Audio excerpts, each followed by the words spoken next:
Today is Barichara update number 8, but actually week number 9, because we didn't do one last week. And yeah, today, as I was just hinting at, gonna try and not overwhelm everyone. And I apologize, I think I'm gonna fail.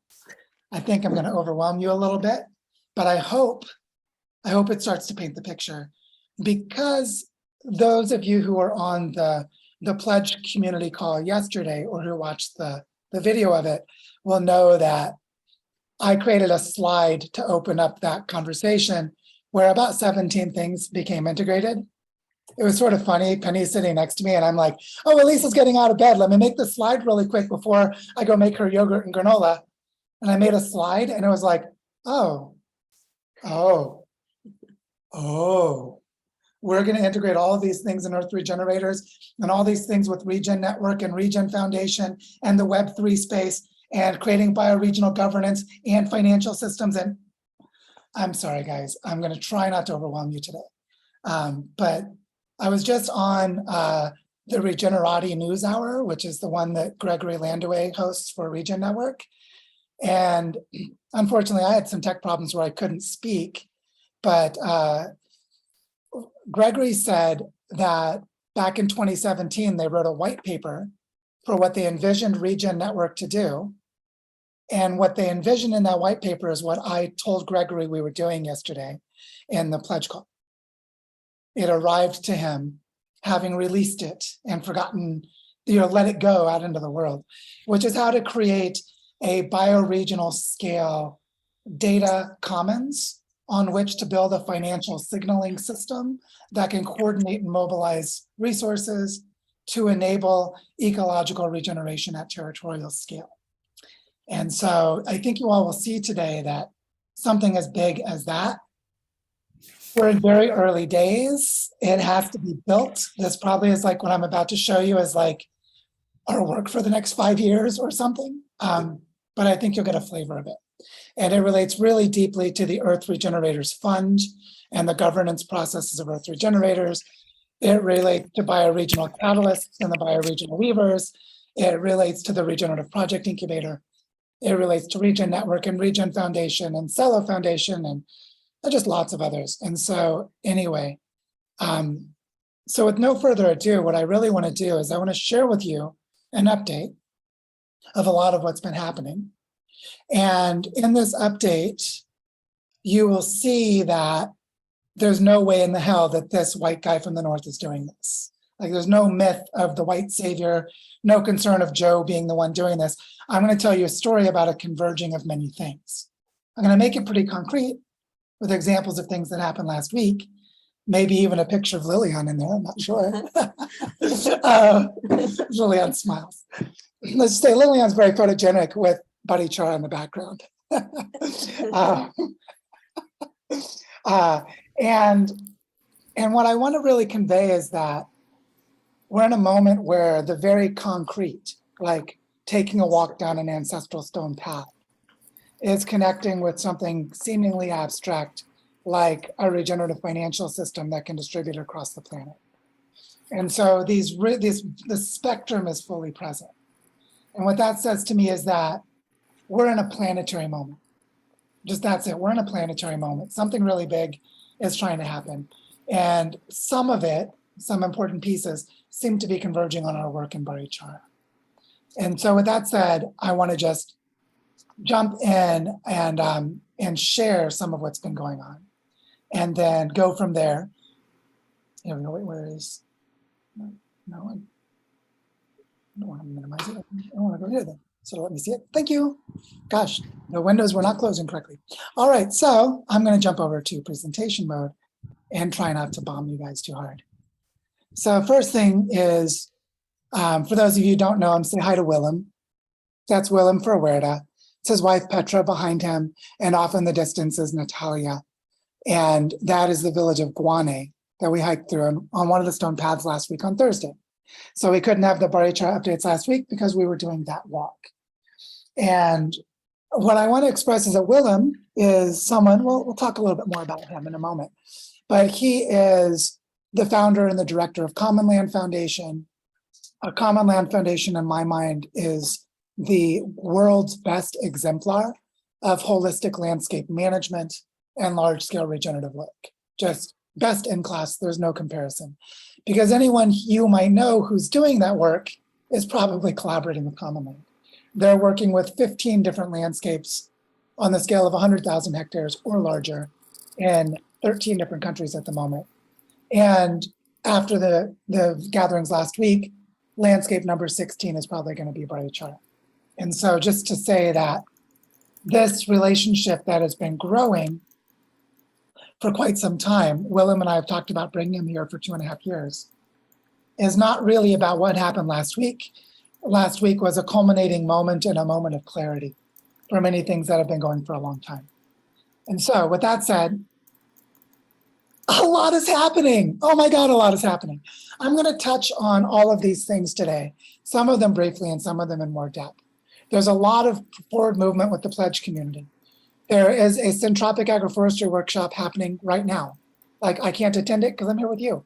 There's Willem's visit and the connection to Common Land that we'll talk a bit about. We're making progress in creating our first community fund devoted to children and regenerative education connected to children. The Territorial Foundation is making progress. We're now promoting, as of yesterday, people can sign up for the Refi Barichara event. That's going to be in the first week of October. And really the big thing is a new investment model was born. And I'm going to walk you through that investment model, a way of managing bioregional scale regenerative work that is field tested and proven. And so parts of it are new and parts of it have been around for a while. So we're going to touch on all of this. And what I want you to notice is not the bubbles, but the dotted lines in between. I want you to notice the movement and the flow of the stream. I want you to pay attention, like if you relax your gaze, so that you're not looking at a specific thing in the foreground, but you're feeling the movement across the background. And that's going to be how we can hold what's happening, because there's just so much movement. And so let's begin with the Centropia Workshop. There's Paco. This is a photograph from yesterday where a group of people are meeting in El Pino, which is one of the rural zones of our territory. It's the largest, it's called a vereda, is the rural zone of Colombia. It's the largest and most impoverished vereda of our territory, where there are a lot of people who grow crops, a lot of farmers. And there is a community garden called La Huerta Comunitaria that was created during the pandemic when when tourism collapsed and people needed to gather together. And 16 families came together and started growing vegetables for food security during the collapse. And that community garden has continued to exist for more than 2 years. And as of yesterday, we are hosting a 3-day workshop. So today they're actually planting in the garden. They're creating a centropic agroforestry system devoted to continual food production.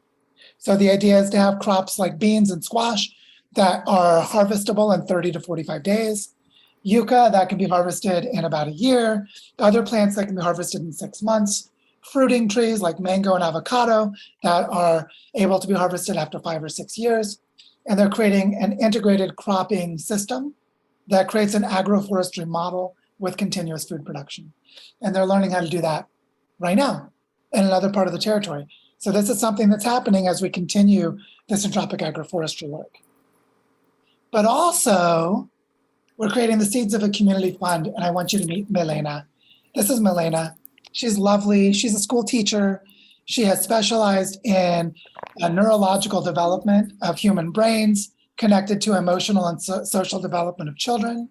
So she's really good at facilitating the structures that support healthy emotional and psychological thriving in children while they learn basic pro-social capacities. So last year she taught an after-school program teaching kids cooperation games instead of competition. And we brought her back. And I have found a way to work with her to navigate her deep inner purpose of creating these capacities in children and connecting them to nature and the sacred. And we've just, as of this week, she started on Monday, started prototyping a way of creating a community fund in regenerative education for children by supporting her with some of the money that came in through the pledge community. And so she is now working on behalf of the community to start offering after-school programs, and parents who sign up for those programs will pay money into a community fund because we're supporting her with donation money. And she's beginning a weaving process with other educators and with parents around what will become a series of workshops, probably in October, around how to design for regenerative futures of children and families in the territory. So this is part of the Territorial Foundation being born as a community fund embodied in the work of Milena as she goes out into the community. And she's doing this work right now. So we're seeding the development of a new area of focus. Children and regenerative education has been a foundational piece all along, but creating a thematic focus and community supports started this week on Monday, and we're just beginning. So that's going to become a new thread you'll hear more about in the coming weeks. In the meantime, our work with the Territorial Foundation continues to strengthen and grow.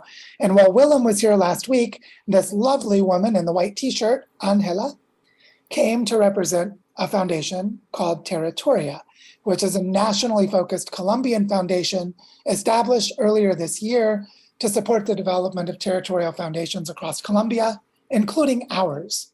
And to her side, you have Willem on one side, then you have Yvonne and Carlos on the other, who are both really deeply involved in creating the Territorial Foundation.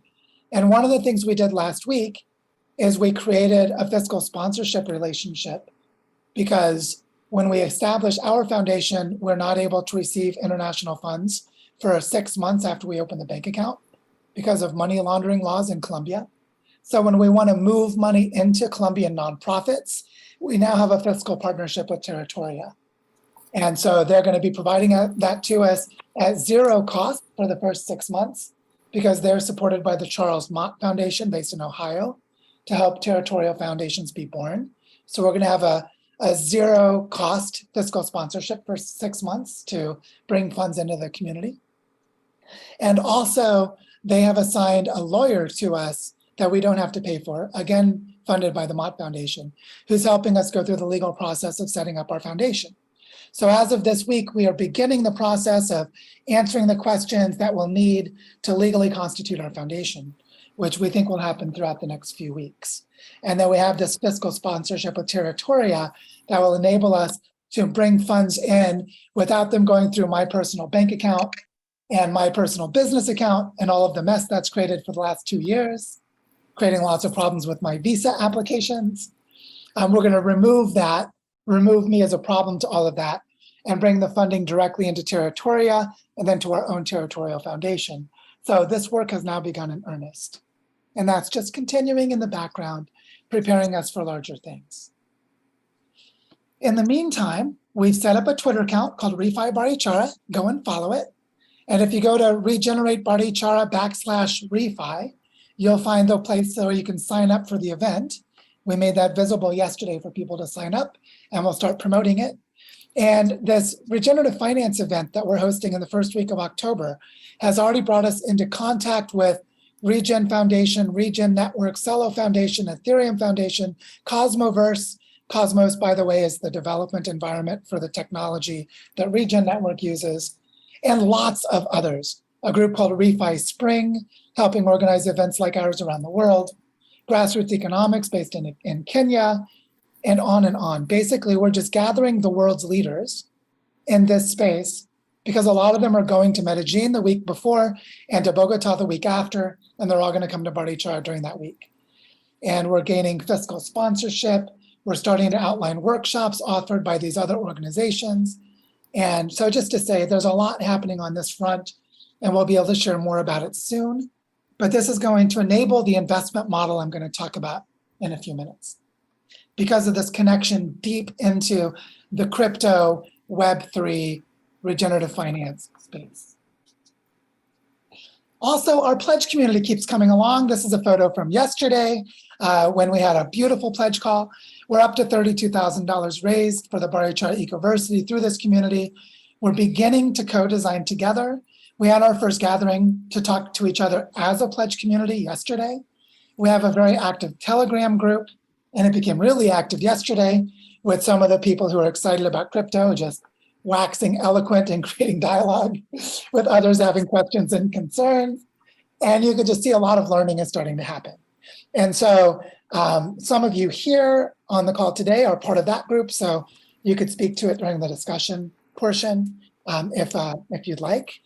To just start sharing what the blending is of the Barichara updates and the pledge community, and how this is going to relate to a lot of changes that are happening in Earth Regenerators, which are related to big changes in my life. But just to say, the pledge community is coming alive right now, and lots of things are starting to happen. And so the pledge community went from being almost like an emergency fundraising for Las Albercas, when we were worried about raising the money for Las Albercas 2 months ago. I just looked back, it was May 27th that I launched the pledge drive for this community. And here we are in early August, a month and a half later. And really, like, as we'd say in Missouri, now we're cooking with gas. Like, we're just starting to do something pretty phenomenal. And you guys will see more of the pledge community and what it's doing really soon.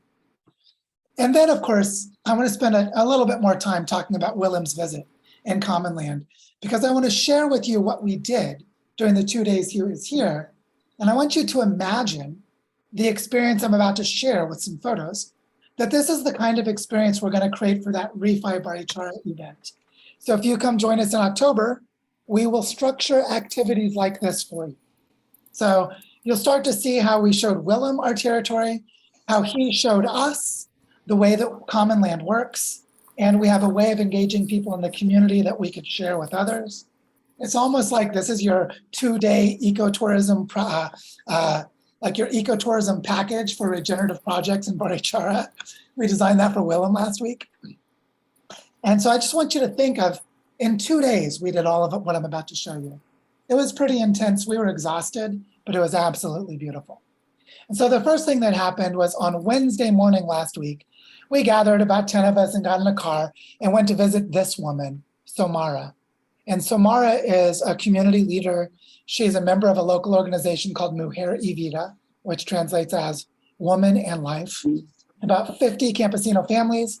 And what Somara has is on 1 hectare of land, she's only been there for 4 years, and on 1 hectare of land, she has created a distillery and a dehydrator for taking waste food products from her neighbors and her own agroforestry systems and turned them into high-value processed products that they sell in the tourism markets in town. They have a 1 hectare agroforestry system with shade-grown coffee and lots of other things. They have a biodigester connected to raising pigs and chickens, and they actually use the methane from their biodigester to cook food in their house. And they are an incubator of business models for the women in the campesino network of agroforestry projects among her neighbors. And so the first thing we did was we visited her land, walked around. 1 hectare is like 2 acres. In this concentrated place, you walk into an agroforestry system, you see a business incubator, you see an integrated, stacked functioning of permaculture, and you see an incredible community leader. And she represents a network of women spread throughout the territory. So the first thing we did was we visited Somara, and she showed us what she's doing. And then a bunch of us bought her essential oils and tasted some of the fruit roll-ups, the really concentrated, nutritious dried fruit that she takes as waste products and turns into inputs for Margarita's granola, for those of you who remember Margarita's granola. And all of this is embedded in a piece of land. So the first thing we did was, in an hour, we tried to tour her land and learn what she was doing. Probably we needed a half a day. Because then we went to visit Emilce and Oscar at Fundación Futuro Ojo de Agua. And Oscar and Emilce are a couple who do the most amazing work. For one thing, that picture in the bottom right where they're doing construction, they're building a community theater on their land for the elementary age children. And this picture on the bottom where Willem's taking a photo, they're regenerating a watershed from the top of the watershed with their own agroforestry system, doing it with elementary age children. But the reason all of us were so entranced in their stories as they showed us videos is that a lot of their work, someone's, that's not muted. If you could mute yourself, that would really help. That they showed us videos where they work with elementary and middle school age children, teach them how to do photography, interviews, and documentary filmmaking.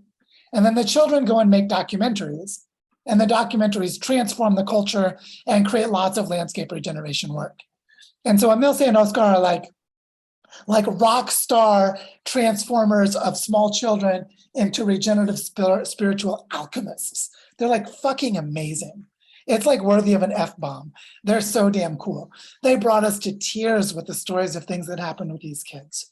And so we went and visited them at their home where they do agroforestry and landscape regeneration work, and they're creating a community theater, and they have a group of children that are currently guardians and protectors of 28 groundwater supplies in their landscape, all led by an elementary school teacher that worked with Emilce. I mean, these people are like, holy shit.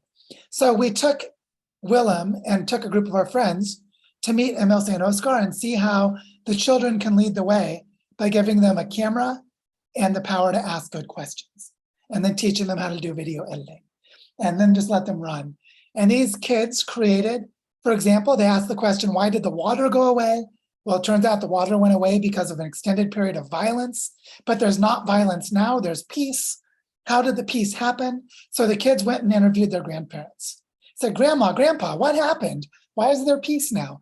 And then they created a 45-minute long documentary that was after school, because their school year ended. During the summer, the kids just kept interviewing the grown-ups. And they created a video called Paz Anónima, Anonymous Peace, where they learned that their grandparents constructed one of the most transformational healing peace processes in the world to enable the peace to arise that exists now, and that this is the anchor in which to restore the watersheds. And so this happened by having the kids ask the grandparents questions with a video camera. And so these are the kinds of things that Emilce and Oscar are doing. And then in our flash flurry of activities before lunch, we went and visited Carlos Gomez and Aguasanta, which is a 14-hectare regenerative agroforestry project where they teach people how to create biochar, microorganism soups, terra preta. They create organic compost. They do various kinds of water retention in the land. They're restoring a watershed. They're teaching indigenous ceremonial practices to create sacred connections to the land. And they're working with campesino youth throughout their whole landscape. And so we went and visited this place, Aguasanta, which translates as holy water, as a place to learn how this ecosystem of learning is happening, led by the amazing Carlos. And so just in the morning, we visited 3 key sites, and then we had lunch. And in the afternoon, we gathered about 40 members of the community to share with Willem what we're doing so he could see the landscape scale of our patterns, because he works at the landscape scale. And Willem could share the model of common land to inspire us to see that we can actually organize ourselves at the scale of 500,000 hectares, as some of us have been talking about. And so this is in a place called Casa de Cultura, which is a community space in the middle of town, and we hosted a 3-hour dialogue. And what was amazing was we started with a group of children. These kids with all the masks on there on the left, those are all the kids. Each one of them has adopted a wellspring. Each of them has adopted a sacred site where water comes out of the ground, where they are protectors and guardians, and they're teaching the parents how to clean and restore the watersheds. And they're also citizen scientists working with their school teachers to track and monitor the increasing health of their watershed. And then this led to a dialogue for the next 3 hours about how all of us can be protectors and guardians. And by the end of the conversation, we understood that there are models that we can use to create 20-year, 30-year investments and to coordinate and organize ourselves at the landscape scale, because that's what common land does. And so this conversation that happened for 3 hours enabled us to hold that space and all of that complexity so that we could believe, even if just for a moment, that all of this might be possible. That was Wednesday. On Thursday, see, look, there's Lillian on the left. Hi, Lillian. This is a place I think we're all making famous because all the earth regenerators who went here take pictures of this spiral. This is at the top of the ancestral Tobares Trail. The bioparque is just behind that boulder at the top of the picture. So we're right at the top of the town of Barichara. And we started a walk down the Tobares path to find our way eventually to the village of Guane. while having conversations about territorial patterns and bioregionalism and how to do integrated landscape management and how to fund it and all kinds of things. And as we took this walk, we entered into the territory and we brought the territory into ourselves. We walked down the ancestral path, connecting on dirt roads where the path wasn't maintained. And we had a beautiful breakfast with local foods. And we brought the territory into our bodies.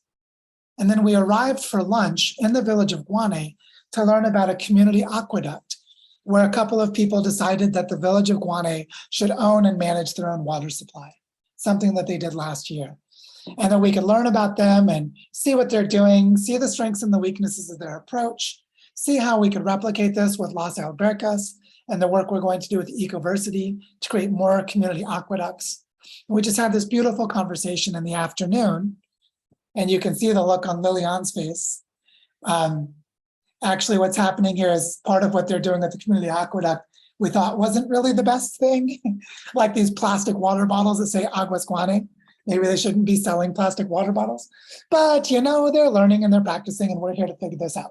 And so this was a beautiful conversation of clarifying, how do we really be regenerative, and how do we celebrate what's happening, even if there's a mixed bag, where there's some things that are still problematic because they're just getting started. But for me, it was a powerful moment simply because it happened, simply because we came together and had this conversation in the first place. And so this is something that we did. So by the end of the day, Willem knew a lot, and so did we, about how we could collaborate moving forward, how Common Land could become a landscape partner to us, because we can organize ourselves as a landscape. And so in 2 days, we gained a lot of clarity about how to weave all of us together. So you can imagine in the 5 days in October, when we might gather a couple hundred regenerative finance and crypto people, we're going to have a similar kind of experience, but facilitated for 5 days. And so another thing that's happened this week is I recorded a presentation called The First Great Transition of Earth Regenerators, about how my role in Earth Regenerators needs to change, and how we've been laying the groundwork for a real world prototype here in Barichara. And Barichara will create a partnership with Earth Regenerators as Earth Regenerators moves into its own really clear and strong governance. And then all of this is connected to a new investment model that I articulated yesterday for the pledge community. And I want to share with you all now. And I just want to say, this is a very complex investment model. So I'm going to describe it somewhat briefly, and I'm not going to answer a lot of questions. I just want you to see how the pieces are starting to fit together conceptually, and how the moment is right with the relationships we have that we can actually do this. So first of all, just as a reminder, we always start with the landscape. And so here we are with a relief map of the Northern Andes in Colombia, and this is our bioregion. 500,000 hectares of integrated landscape and the Great Torn of the Northern Andes. It's a well-defined regional climate system with a unique ecology, the only high Andes tropical dry forest on Earth, and a unique 7,000-year-old culture. And so it's in this landscape that we're going to prototype this model, which means everything I'm about to tell you doesn't just stay conceptual and in the sky. We're going to practice implementing it as part of the Ecoversity as we learn to do this on the ground in Barichara, in this landscape. So this graphic is the one I created in 5 minutes yesterday before preparing breakfast for Elise. And I just want to tell you, this graphic is deceptive because it's actually what I believe. I believe this graphic embodies a transformational moment in the history of finance and cooperation. And I say that in all seriousness because there's not a single idea here that's mine. I stole everyone else's ideas, and like puzzles on a puzzle board, I just put them in place by seeing what we can do right now, which is to say, I'm not going to do this justice in explaining to you in this moment. I just want you to start to see how the pieces fit together. And there are two sides to it. One of it is an integrated landscape model, which is a blending of what Common Land does, what we've already done with the Barichara Regeneration Fund for 1.5 years, and what we're envisioning for the Ecoversity. So just briefly, I'll explain more in the moment. The Common Land model includes a thing called 4 returns, has 3 land use zones, and it focuses on funding a core team. That the Barichara Regeneration Fund was built around creating a portfolio of projects within a specific landscape and creating ecological connectivity among them. And as Dana Meadows articulated in the early 80s, every bioregion needs its own bioregional learning center, and ours is the Ecoversity, Barichara Ecoversity. And so there needs to be a learning ecosystem that can coherently coordinate and develop the integration of this landscape as it heals itself on a large scale. So we need an integrated landscape model. This connects in with what Regen Network is doing, what Regen Foundation is trying to do, and what a lot of other people are trying to do. So on the other side, we have this thing I call a validator liquidity pool, which are just buzzwords from the crypto world. But I want to name that I've blended together 2 things. I've blended together key parts of Earth Regenerators, specifically the bioregional catalysts and the focus on creating a bioregional Weavers Guild. Yes, Benji, I'm talking about you. And what we've done with the Regenerative Project Incubator that grew out of our first learning journey in regenerative finance last year, which is basically that we've created various kinds of social supports and learning spaces for figuring out how do we design for bioregional development. If we create an integrated landscape model, how can we learn about it from afar and replicate it in other places? How do we bring it from one bioregion to another? Earth Regenerators is the place to do that. And there's a key piece here in what I call liquid governance, which is my shorthand for what we are trying to do with the ER Fund. And the ER Fund Governance Group has been working hard on for the last 9 months, since October of last year, together with an idea that Travis Kriplian introduced into the project incubator and the ER Fund Governance Group at one point, which is an idea called liquid democracy, which is basically voting by proxy as a way of having intelligent elections, but then translated into strategic investment, liquid currency or liquid money. And what's beautiful is there are some really powerful tools in the crypto world, things like DAOs and smart contracts and other terms you may not know what they mean, but basically it's a way of creating a decision-making process where you can allocate resources from one project to another by voting. And that you can basically put them into different projects and let other people vote as a proxy. And this way of liquid governance is something we need to figure out how to do by blending crypto technologies with the ways we're trying to create pro-social governance already. And this means we're working on pooling of resources and something called staking returns. And the hidden piece of this is that the Regen Foundation offered to give us 500,000 Regen tokens. And we're in the process of receiving those. It's turned out to be quite complicated legally and socially to figure out the best way to do it. But we actually can create something called a validator node or a staking server, which can actually hold a database. And we can set the conditions on how data is handled in that database so that we can create basically an investment pool that uses cryptocurrencies and crypto infrastructure. Said another way, we can use digital finance resources to aggregate money, allocate it to people and projects, and pool it for large-scale investments using these digital finance tools, connected with the governance processes we're learning how to do in Earth Regenerators that are connected to the project incubator and the bioregional catalyst, where there are basically ways people are already learning how to support each other and learning how to learn that can support decision-making and create more intelligent allocation of resources, together with digital finance tools that enable that to scale. And that makes no sense whatsoever if you don't have integrated landscape models, which means you prototype this in a real world landscape, and then you replicate it in other ones. And this is community currency, this is commons-based economics, this is community land trusts and community land banks, and all those things. This is solidarity markets that you do in real communities.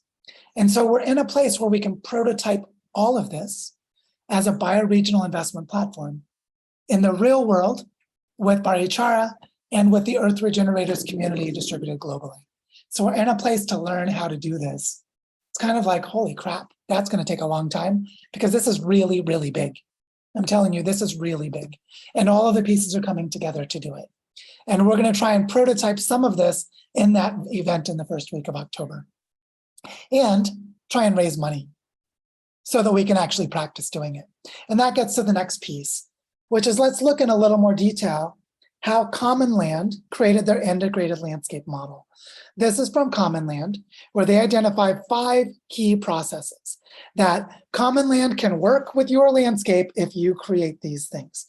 One is you need to establish a landscape partnership, which means you need to have people in your landscape who can speak for the entire territory, can say, we've defined the zone of our territory. These are the geographic boundaries. This is the vision we have for what our territory is. And that's how they reach a shared understanding about what their territory is and what they want it to be. And then they start building a landscape plan, which is to envision, we want to restore our watersheds, we want to reforest the land, we want to protect the cultural heritages of our place, we want to create this kind of economy instead of that kind of economy. All of that is in the landscape plan. And then because there's a landscape partner that is holding this process, they can ensure effective implementation over long periods of time. And by ensuring effective implementation, that means they are developing, monitoring, and learning continuously over time frames of 20 years or longer. And they do this by measuring 4 kinds of returns. A return on inspiration, to open people's imaginations to new ways of doing things and inspiring them to get involved. By having social returns, by creating jobs, businesses, social prosperity, commons, and all kinds of things in the community. By creating natural returns, which simply means restoring soils and water and biodiversity and ecosystem health. And creating financial returns by raising long-term sustainable local income, by creating financial returns within the community itself that stay in the community for the long term. And they do this by identifying 3 landscape zones. By the way, you can read about all of this on Common Land's website. They identify that in the landscape, with your landscape plan, you identify places that you restore natural ecosystems and protect them. You have places where you combine landscape regeneration with economic activities, like you might do with agroforestry. And then you define dense urbanization and other kinds of economic zones where you're really not going to do much ecological restoration. But by concentrating in those places, you can take development pressure off of other places. And by having these landscape zones, you can coordinate at the whole system scale. And then to do this work on 20-year timeframes or longer. And what they found at Common Land is that with this landscape model, by the way, this is just called integrated landscape management, that this is how to build a landscape partnership and implement it on long timescales. And that is where this model comes in, where they found that there are different levels of investment over a period of time. I want to describe this as it relates to Barichara, because in the presentation I gave on the Great Transition, I explained this model already. But I want to tell you that we're going to build our version of this model in Barichara. So when you look at these parts, ask yourself, what would we need to do here in Barichara? What can bioregional catalysts do to help us? What can Regen Network and others do to help us raise money and enable this to happen, and so on and so forth. And so the key thing is that this is on 20+ year timeframes, long term, long time scale. And the foundation of it all is you need a core team that holds the process. A core team that is funded from the very beginning, that never has to look for money again, that is able to just devote themselves until the end of the process, until they die, because this process never ends. And what he found in practice is that he needed to raise 500,000 euros, approximately $500,000 per year, per landscape, for 20 years, which is a minimum of $10 million per landscape just to hold the process. Just to hold the process, $20 million or $10 million to fund a core team of 15 or 20 people who devote their times full time to holding the process. This is essential. This is the magic. This is the motor. This is what makes it all possible. And after that, above that, you need other kinds of philanthropy and investment in regenerative projects that do not create a financial return. These are projects that just sustain the commons of demonstration sites, of technical knowledge, of cultivation of leadership, of showing it can be done, of creating inspiration. And you see that the investment level is higher. It actually starts off more like $1 million per year or $20 million minimum per landscape. You see that we're talking about large scale here because we're talking about real landscape development. And only after 8 to 10 years do viable regenerative businesses start to take form, but they grow upon the sustained commons of regenerative projects and the core team. You do not ever need the regenerative economy, the business models, to support the core team or those foundational regenerative projects. Because once these regenerative economies start to form, you create philanthropists, you create people who can gift back into the commons, and so you create more and more commons through a properly functioning regenerative economy. And what they found in practice is governments and local public sector and civil society organizations mostly don't get this until after it's been demonstrated. And only after the regenerative economy works, they see that they can make money off of it, that the power players can benefit, and only then do they jump on the bandwagon. And so this is just something that they found. So our question here in Barichara is, how do we find the funding for the core team? And as we've already done with the Pledge Community and the Barichara Fund in the last year and a half, how do we continue supporting regenerative projects? So a little bit about this core team. And I want you to think about this in the context of Barichara. Is it $500,000 per year? I've actually calculated that for our core team with the cost of living in Barichara, I think $100,000 for the first year would be able to support 20 key leaders in the community for a full year. And that over time, because the cost of living will go up, it may grow to $500,000 per year. But this means that we need to raise a minimum of $100,000 just to support our core team for the first year. This becomes a part of envisioning an investment package or a fundraising package for the Barichara Ecoversity and the Territorial Foundation. And this core team is the one that holds the process. They need to be completely financially liberated to devote their hearts, their time, and their energy to community development, to territorial processes. And this is what manages the risk. So imagine someone comes in and says, I want to support the Barichara Ecoversity. I want to help you buy a new piece of land. Why would I give money to that? Well, because we have a core team that's going to be sure it gets done, and look at their track record. And they'll go, holy shit, look at Natalia Ortiz, look at Carlos Gomez, look at these. For those of you who have been to Barichara, you've met these amazing human beings. We have world-class talent, absolutely world-class. And if we fund them and say they're going to do this work, you're like, we have a dream team, they're going to manage the risk better than anyone else. And financial investors get this. So you can talk to people with money and they'll understand. But it also manages the risk in the other direction, which is that the financial investments cannot distort what the local community needs. Because the core team is going to hold the process as having sovereignty, community decision-making, connecting to and holding community processes and dialogue to ensure that whatever develops is participatory and collaborative with the community itself. And if you don't have a local team doing that community organizing, then outside money has too much power. And so what they found is the core team is the power balancer. They're the ones that make it possible to put money into the field without distorting the field. Because these are people who would do this work anyway, but you support them to devote the rest of their lives to it, and they will hold the integrity of the process in both directions. They'll be sure that financial investment and philanthropy go to the best territorial development possible for the regeneration of the territory, and they'll be sure that community processes are sustained to ensure that if we do a workshop in El Pino, like the Centropia Agroforestry workshop happening right now, that we have people that can maintain dialogue with those campesino farmers, find out what they need, and bring them the resources they need. So you see, this core team is essential. The work cannot be done without them. And this not only makes holism possible of dreaming at the territorial scale and acting at the territorial scale, but it creates an integration of human beings in the community to the rest of the community.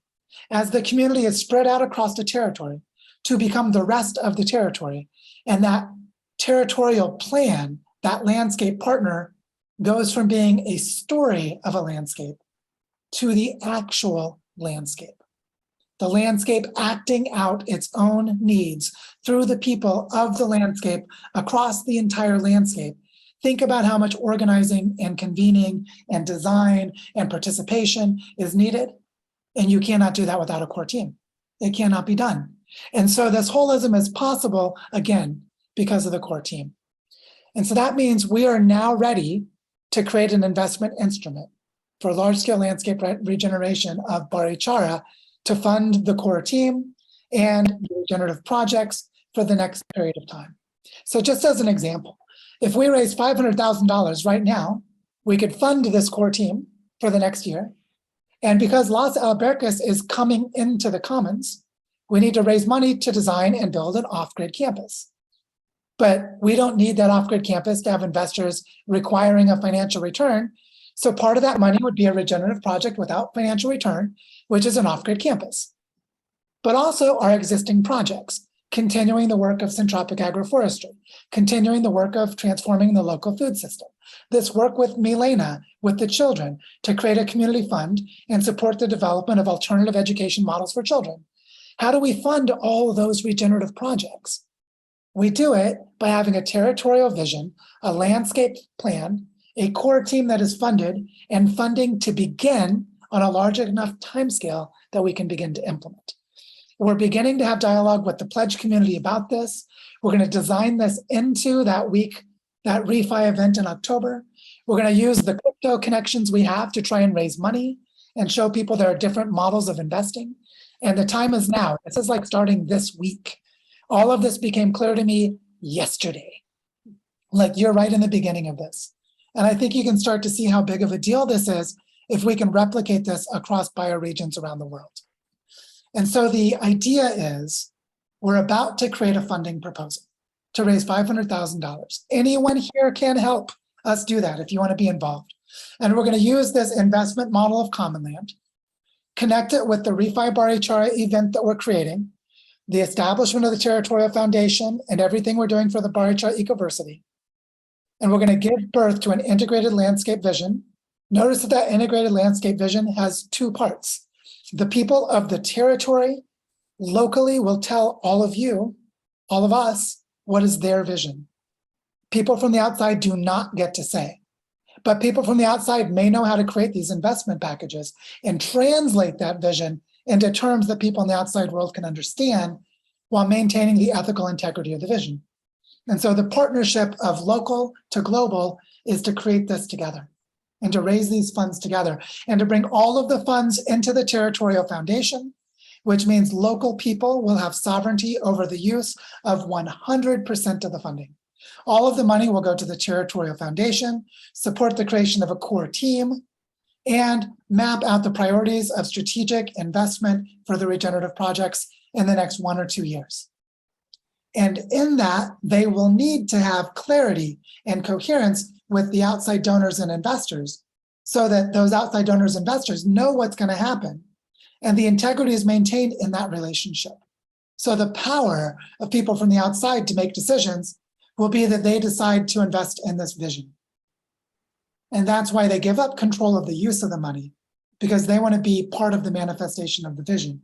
And this is the way that every bioregion needs to work. And this is how we need to teach donors and investors how to think.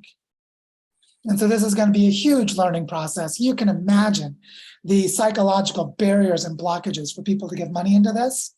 And at the same time, how inspiring and exciting it is. Because we're really trying to do this. Like, no fooling, we're really trying to do this. And so that's it. I wanted to talk with all of you about that. And I think you can see that this is definitely a lot to do, a lot to take in. And I see, Dan, you have your hand up, so please. I have my hand up first, huh? Okay, well, one of the things that occurred to me along the way is the core team, well, I'll say it this way.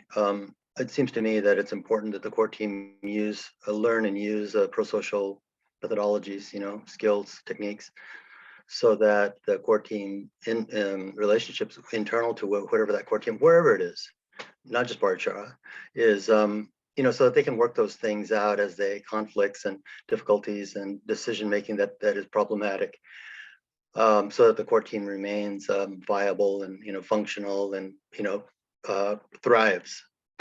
So that's just my comment there. And then it also see just one other comment is that, and I'm not sure if you want to take some of my comments as questions and then answer them after I ask them or stop talking here.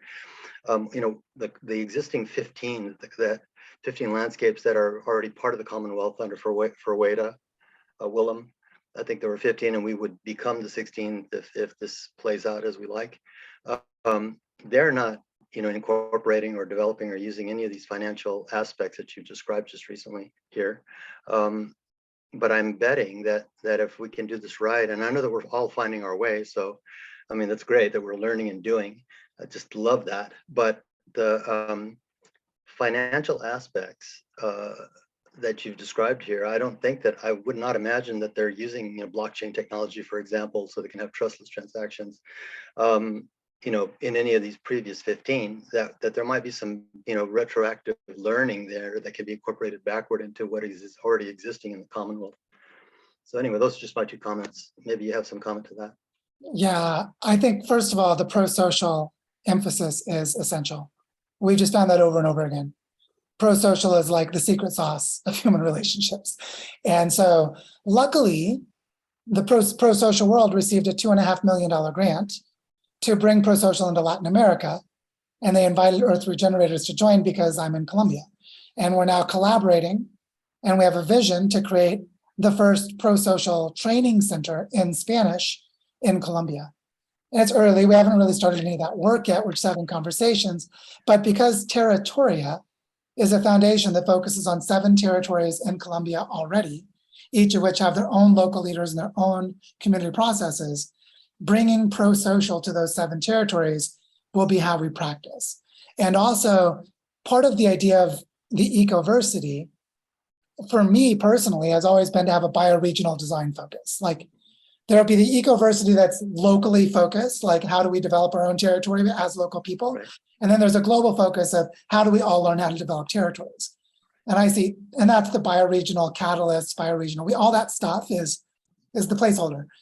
For me, teaching pro-social and teaching integrated landscape management and teaching these other pieces is like that becomes its own school. So we can have a design school for that, which I actually think is better placed in bioregional catalysts at the moment, meaning it should not be place-based, but it should have a key anchor to places where we're practicing doing it so that the learnings are continually taken back to other landscapes, and then we learn how to do that. And so just to say, yes, please, let's bring it to those other places. Let's do it in, like, let's mean to do it. Let's do it on purpose. I think it's going to be super important. Thanks. I don't want to monopolize the time, and Irvi, I'll give it to you in just a second, but just one more thing.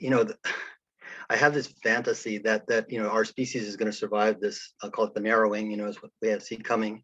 I don't know what that looks like, 20, 50, 90 years, but that the cosmos is calling us as a species into becoming a better human, and that we would all learn to be loving and caring and respectful of the earth and of each other, but that we're not now, that we're also steeped in, especially in the West, this Wetico ideas. So as we do this, man, as we go about, all of us here around this table, I feel like it can happen, that it's not just a stupid fantasy that I have, that we know that this we're going to do this. I might die before I see it, but I can trust that we're on the right track. So I'm going to leave it there. Yeah, here. Well, amen, brother. Like, what else to say? Yeah. Yeah. Irvi, jump on in. Thank you. Yeah, thank you as always. And I'm just always so amazed by the intensely practical nature of what we discuss here, and that makes it so enriching. So actually, the main question I was wondering about was how much of the funding work in your mind, and I guess I don't just mean you, Joe, I mean, people based in Barichara, is oriented around the crypto focus, because there's a lot of talk about the crypto component as it relates to the event in the first week of October and so on.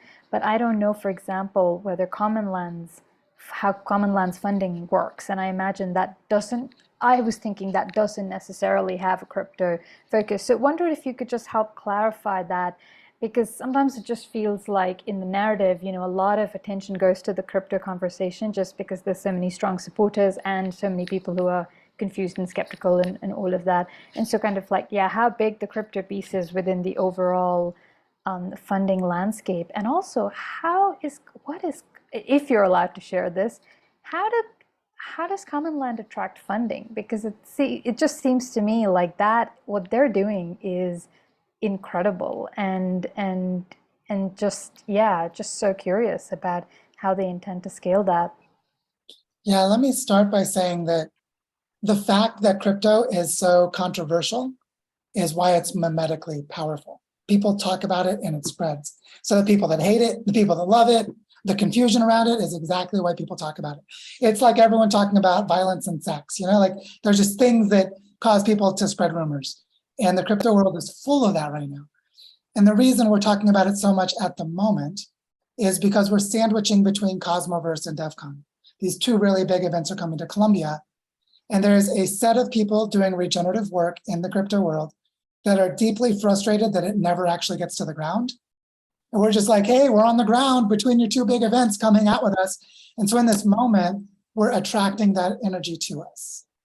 And so that's the focus of that part of the conversation, is very opportunistically trying to help turn this crypto Web3 space into something other than greenwashing. And so, because there's a set of people who really want that to happen. And so that's one piece. Another piece is that just as how it used to be impossible to imagine that you could go on the internet to do banking. Because you remember, like back in the 90s, the internet was the place where people would steal your identity. You didn't even know if you wanted to give your credit card information. Then eBay was invented, and someplace you're like, oh, I guess it's safe to use my credit card. And now everyone's using mobile apps for their banking. There's a group in Kenya that is using blockchain technology to create an alternative currency. People don't even know it's an alternative currency because it doesn't matter. The design is in the data structure. All they have is a banking app. And the banking app they use just like they would for any kind of normal money, except that there's a voucher system for local coupons, which store value in the local community. What is a coupon? A coupon is a business giving you a reduction in price to purchase something, which means there's stored value by buying from a local vendor, by buying from a local business. The value is stored in the coupon. So a lot of people don't really think of coupons that way. But the interesting thing is, because tools like blockchain enable that infrastructure to be secure, people can actually use mobile apps to do things like mobile banking. And so what's interesting is the crypto piece in the end is going to mostly be invisible anyway. It's just going to be, there's a user interface, you go on your mobile phone, you do something, and it tells you how the value worked. You're like, that's cool.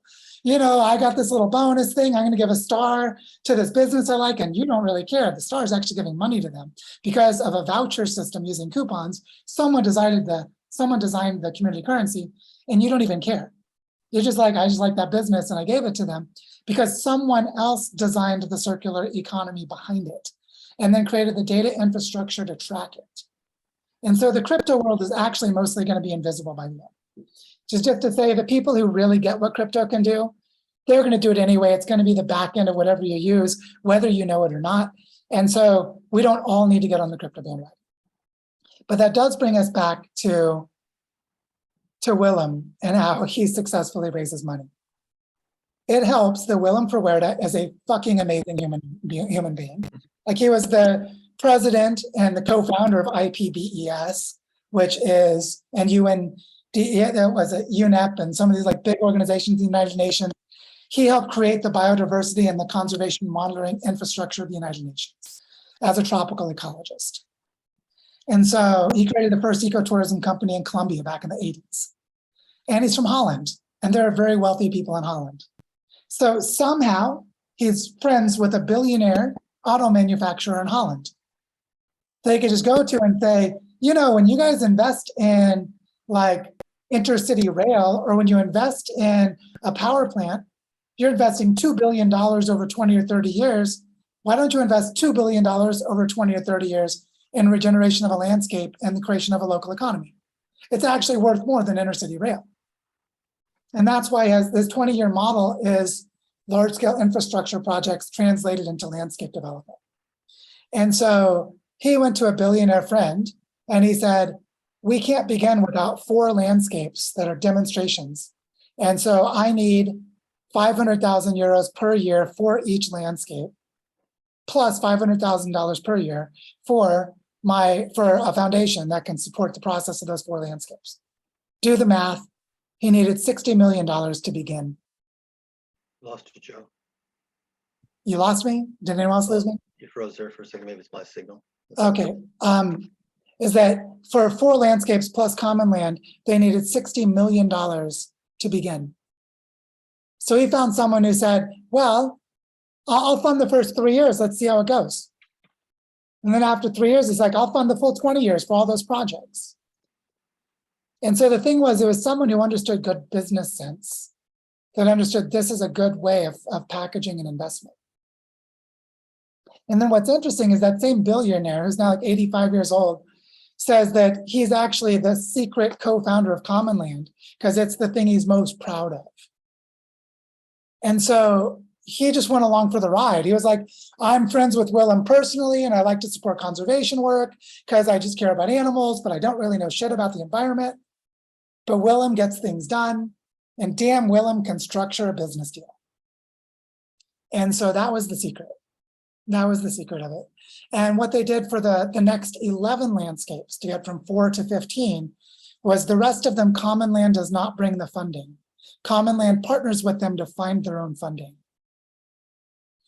And so Common Land cannot raise the $10 million per landscape on their own for an infinite number of landscapes. But you know what? There's someone who wants to invest in Colombia, and they probably know them. And so we're going to partner with them, although we might raise all the money from crypto by October because the crypto world moves so fast. And so that's what's interesting about all of this is that Common Land has not worked with crypto. And I talked to Willem about it, and Willem's paying attention because he gets the commons. He knows his Eleanor Ostrom. He gets the people who are working in that space. He knows about community currencies. He knows people are working on that with digital. He knows what a land trust is and what a land bank is. So it's just, can the digital tools actually deliver? And they haven't proven it yet. So it's a new space, definitely. We're on a frontier here. So I don't know, does that answer your question well enough for now? Yeah, thank you Cool. No, thanks for those so questions. much. On to you, Gail. Wow, my head's spinning. Okay.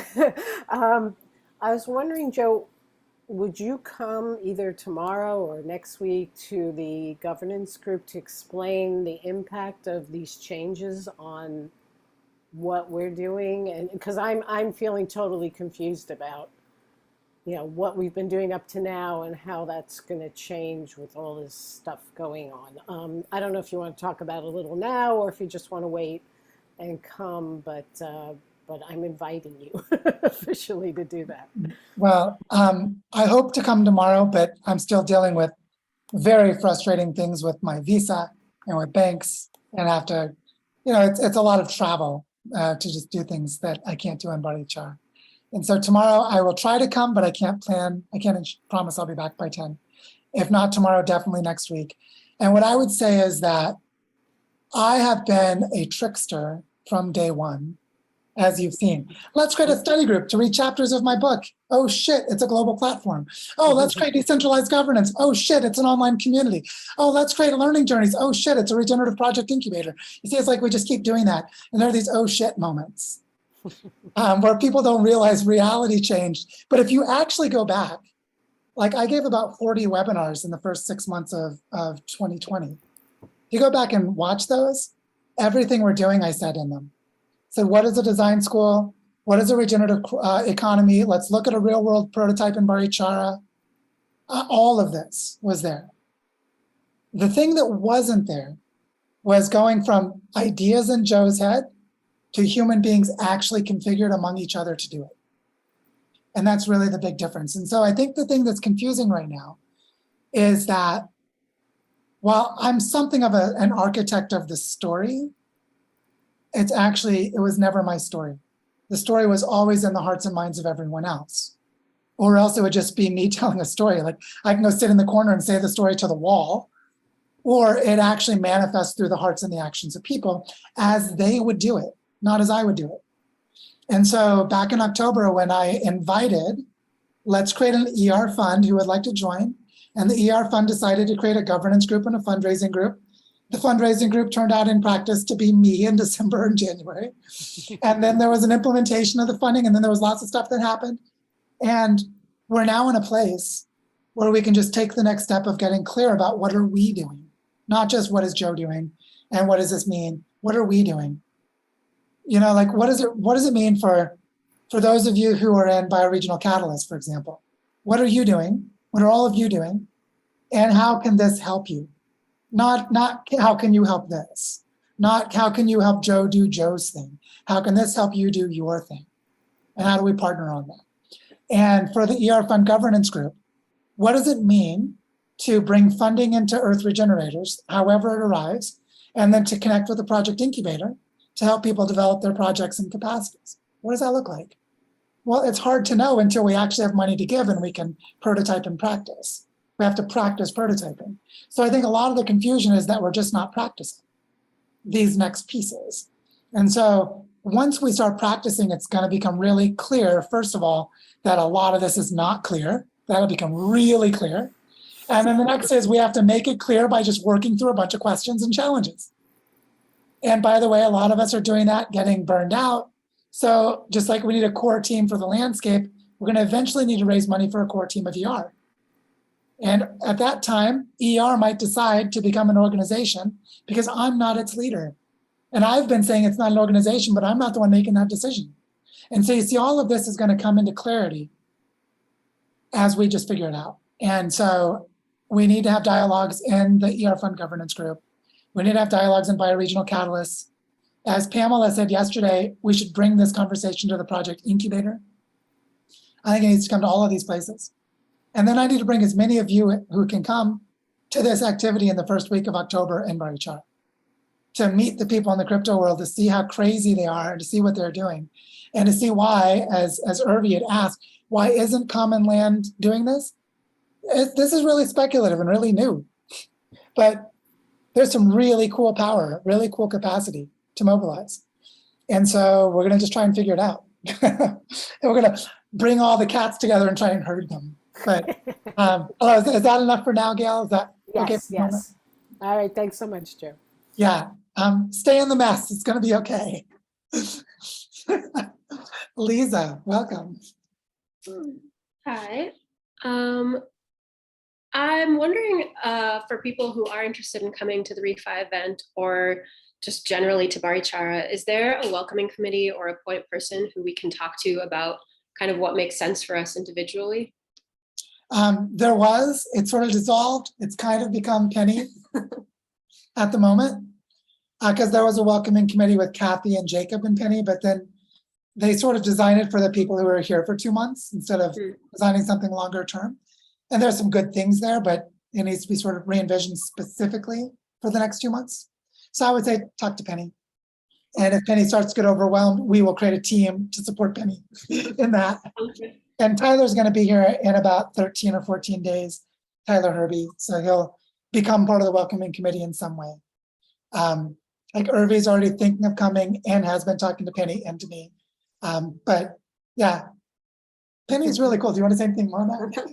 No, just reach out. I'm here. She's very approachable. She's really nice. I promise. And yeah, please come, Lisa. That'd be awesome. Just to nudge you.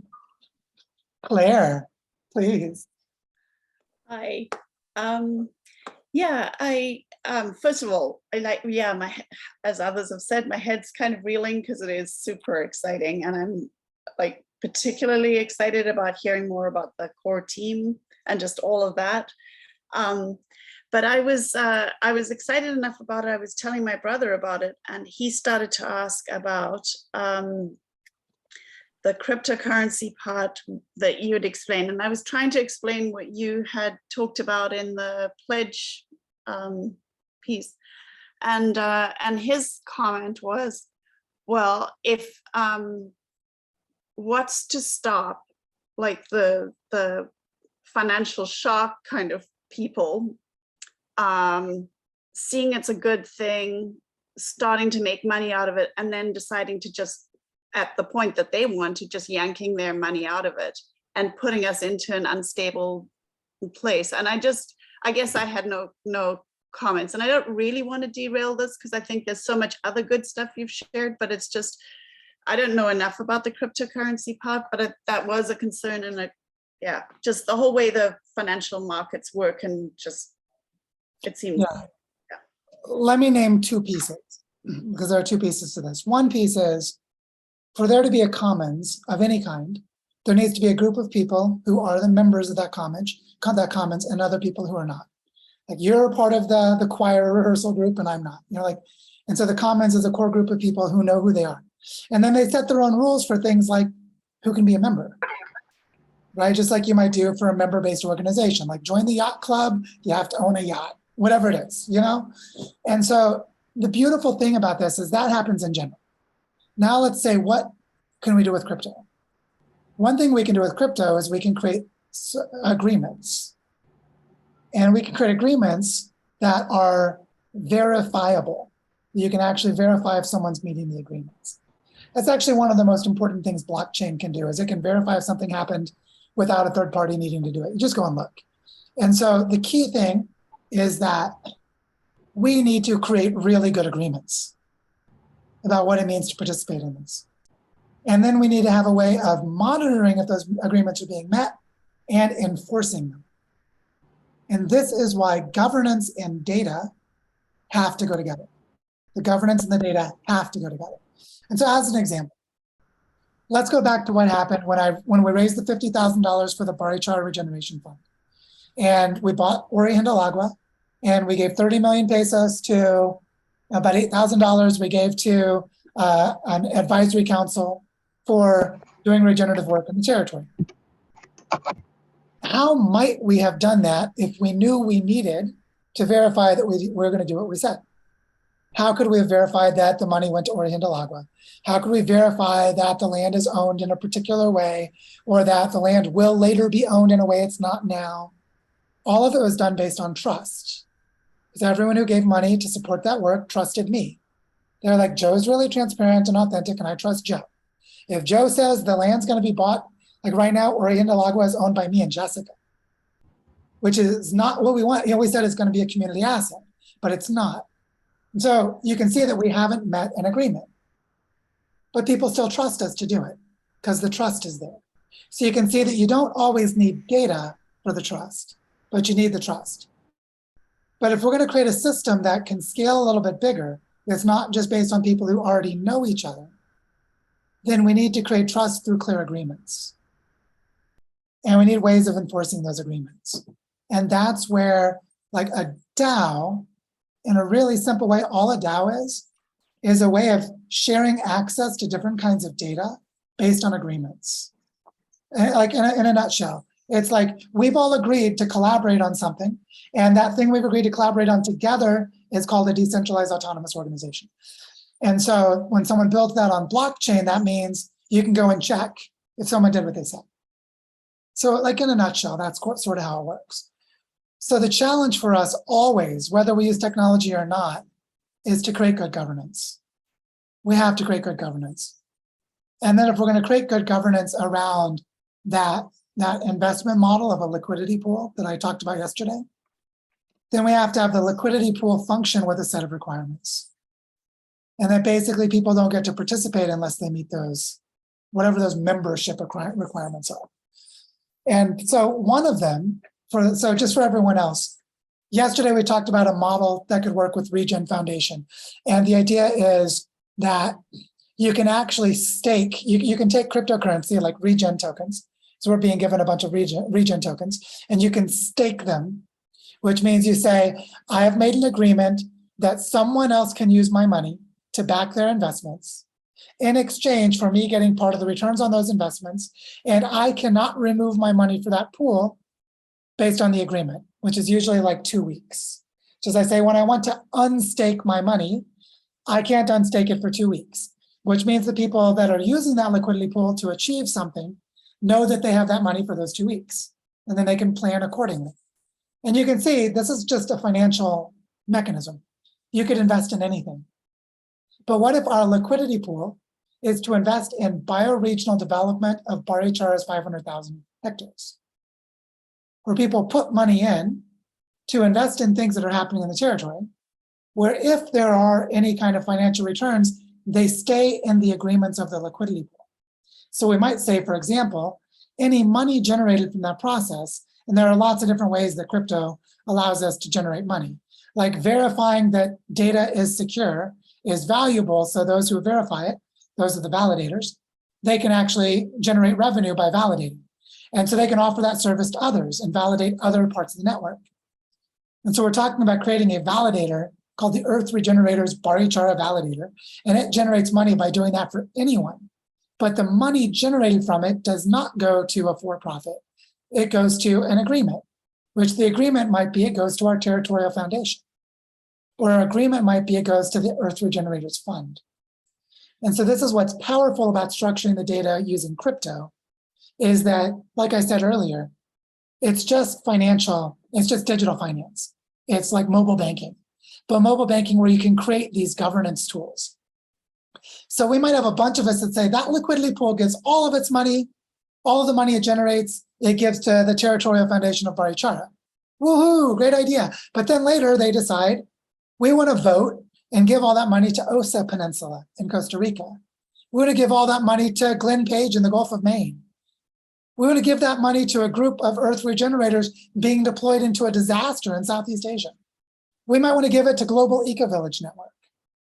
That the governance infrastructure exists and they can actually change the direction of those flows because the governance is transparent and accountable to the people in the community. And that is different from online banking. This is online banking with governance. And notice how when people talk about crypto and they talk about this stuff, they always talk in the abstract, imagine if this, imagine if that. And I'm like, don't just imagine, let's put it into a real landscape. And this morning on Gregory Landaway's Regenerati News Hour for Regen Network, he said in 2017, they wrote a white paper for Regen Network, where they said as they designed the Regen token, they wanted it to be pooled into bioregional investment commons. But they decided not to make that a requirement so they could have a diversity of players. And when Gregory, who is a pledged community member, he was on our call yesterday, he was like drooling. He was like giggling. He's like, holy shit, Joe is naming my dream for Regen Network being manifested between Earth Regenerators, Regen Foundation, and Barichara. It's this way of creating infrastructure to do this. And so for those of you who are concerned, why crypto? Crypto is just like, well, if you're going to do digital banking, how do you do cybersecurity?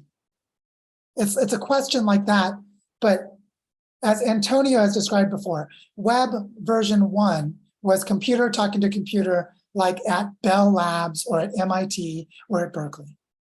Web 2 was digital infrastructure to talk through the internet space using telecommunications infrastructure, but owned by the power players of that infrastructure. Your data is owned by Facebook.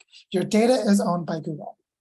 Web 3 is data sovereignty and governance of the digital infrastructure. So that's why crypto makes people think about Bitcoin and Ethereum and all that speculative bullshit, which is bullshit. But actually Web 3 is, how do we create a communications infrastructure that we govern ourselves?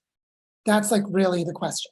So when I say crypto, what I really mean is there are people working on all of those tools to enable us to collaborate where we can govern our projects together.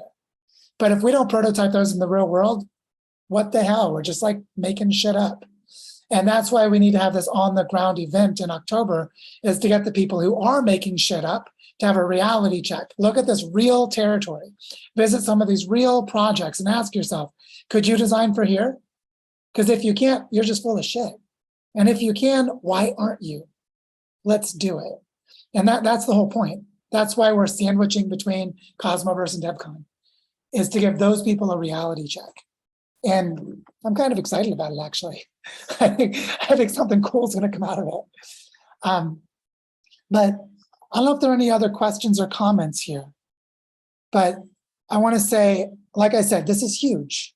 What is happening is so damn big. And this is way bigger than Barichara. But things are anchoring themselves to here for us to manifest something of global significance. And one piece we really need help with is structuring this first $500,000 funding package. And so I'm already talking with Willem about helping me to do that.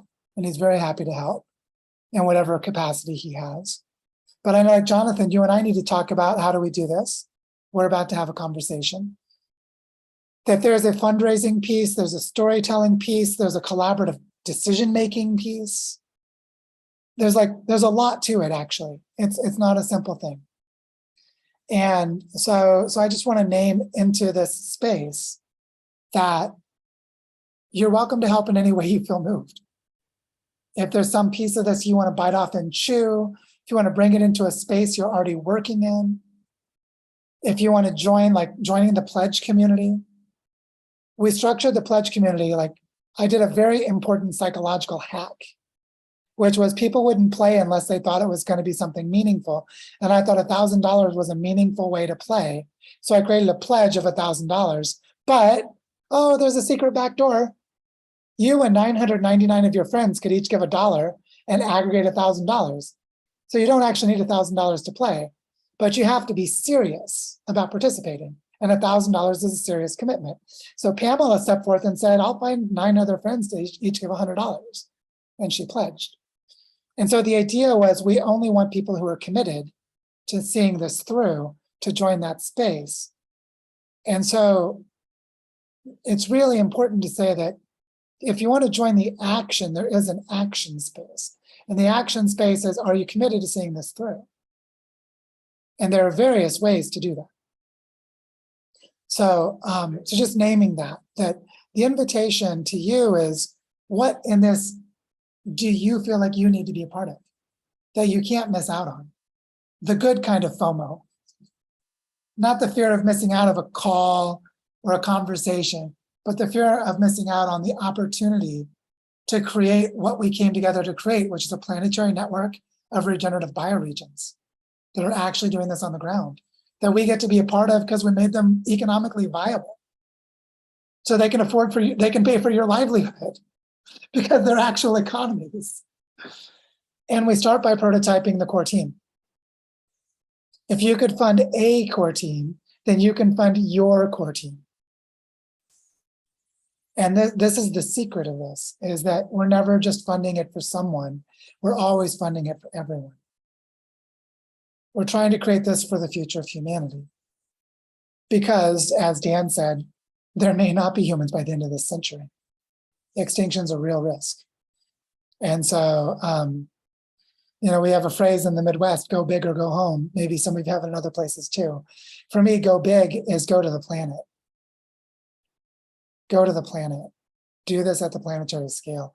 And that means we have to do it at the bioregional scale. We have to. And so the scale and the complexity of this is not an accident. This is the minimum viable product. Nothing less could even have a chance of working. And we don't even know if this will. So, so yeah, maybe take a walk and think on it. As Lisa may be thinking about, have a chat with Penny about maybe coming and joining us.